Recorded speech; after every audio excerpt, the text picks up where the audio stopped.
Let me ask you something.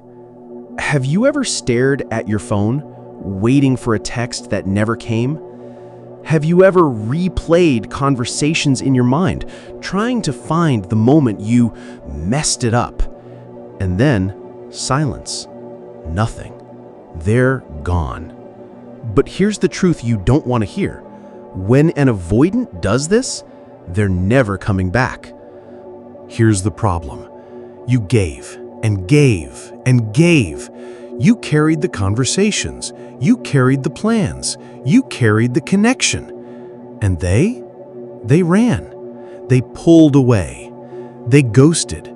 They vanished into thin air. And now your mind plays games with you. Maybe if I didn't text first. Maybe if I wasn't too emotional. Maybe if I was just better.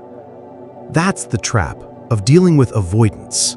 You think it's you, but it's not. What you're feeling right now is grief.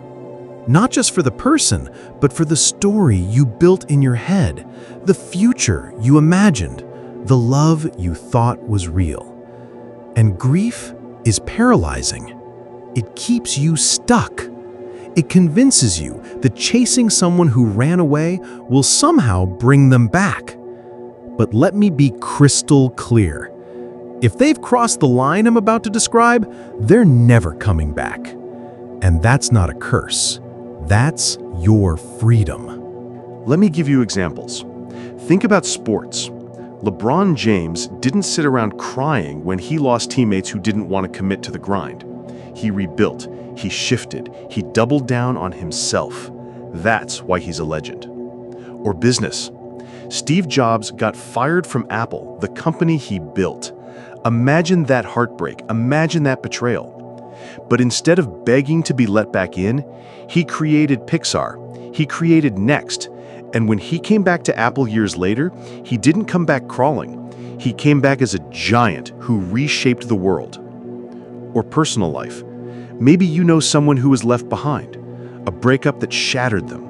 They spent nights crying, waiting for closure that never came, but one day, they stopped looking at the door that closed and started building a door of their own. They went back to school, started a business, hit the gym, changed everything. And you've seen it too, maybe in yourself.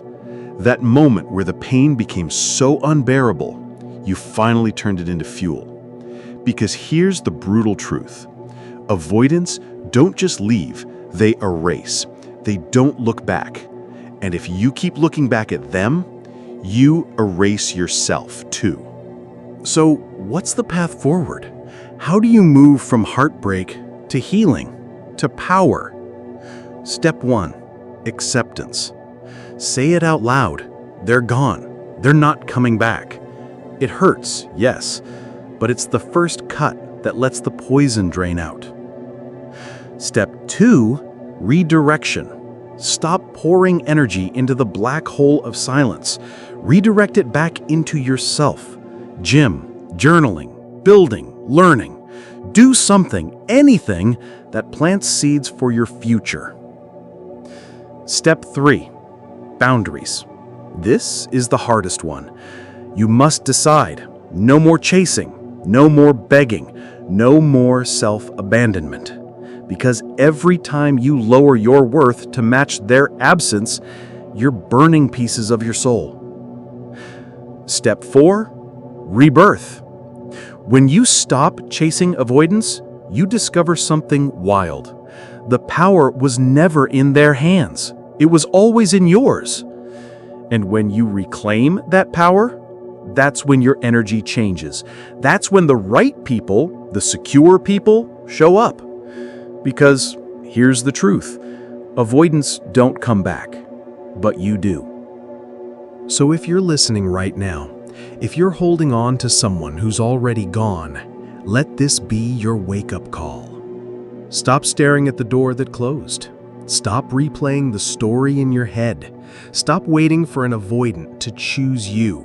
Because the moment they chose to leave, they gave you the greatest gift of all, freedom.